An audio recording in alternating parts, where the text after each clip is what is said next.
A new post-war Syria may be about to come into being in the wake of the defeat of Islamic State The Syrian war has had the unintended effect of internationalizing Turkey's battle against the PKKOn Wednesday Turkeys President, Recep Tayyip Erdoğan, joined Russia's President, Vladimir Putin, and the Iranian President, Hassan Rouhani, in a summit intended to map the way forward and, as President Erdoğan put it, find a permanent and acceptable solution for the people of Syria. Sochi prescription for a country ravaged by years of internecine warfare. The Sochi prescription's deceptively easy Syrian National Dialogue Conference is, Erdogan said, to be held in Sochi in early December with all moderate parties represented, followed by free and fair elections. Turkey's main contribution presumably would be to bring moderate Sunni opposition groups to the table. If all that is uncertain, the task of piloting a way out of the blind alley in which Turkey's Syrian policy seems to be trapped is even more so. After the violence in Syria broke out in early 2011, Erdogan's previously good relations with Bashar al-Assad soured and he backed regime change forces and opposition groups. That dream has now receded and Turkey's goals in Syria have altered drastically. The Syrian war has had the unintended effect of internationalizing Turkey's battle against the PKK Kurdistan Workers' Party. Turkey is waging a war against the movement which it designates as terrorist in its southeastern provinces.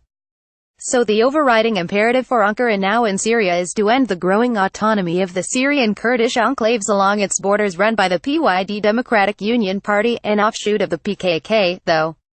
Erdogan insisted that the PYD would have to be barred from participating in the forthcoming Sochi conference. For the first time he did not say the same about Assad and the Syrian government.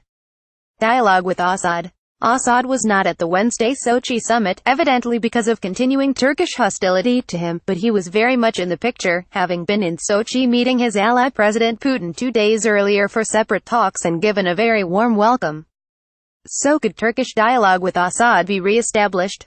Erdogan tantalized the Turkish media by saying though there had been no such meeting as yet, the doors in politics are always open right up to the final moment. The restoration of dialogue of any kind between two bitter enemies would be a remarkable turnaround.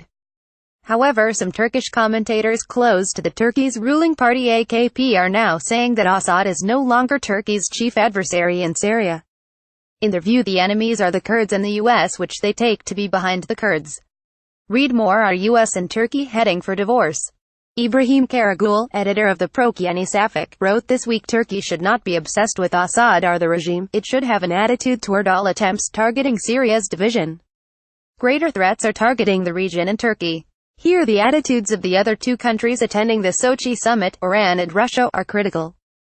Both share Turkey's desire to see the American role in Syria reduced or better still eliminated, but for them the problem of the Syrian Kurdish enclaves is much less serious, and through contacts with the enclaves, Russia has in effect so far acted as a brake on Turkish attempts to isolate Syrian Kurds. Is Turkey being boxed into a bad position after being outmaneuvered by its summit partners? Kurdish cantons. 3 governments pay lip service to the idea of preserving Syria's territorial integrity, something which implies restoring the Kurdish cantons to government from Damascus. The question is how that can happen.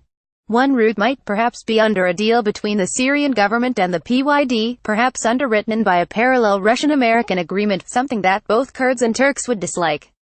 It seems that airstrips in Kurdish-held Syria, notably at Armylan, may be gradually replacing Incirlik Air Base in Turkey for U.S. regional strategy. The alternative, conceivably, would be a further round of hostilities.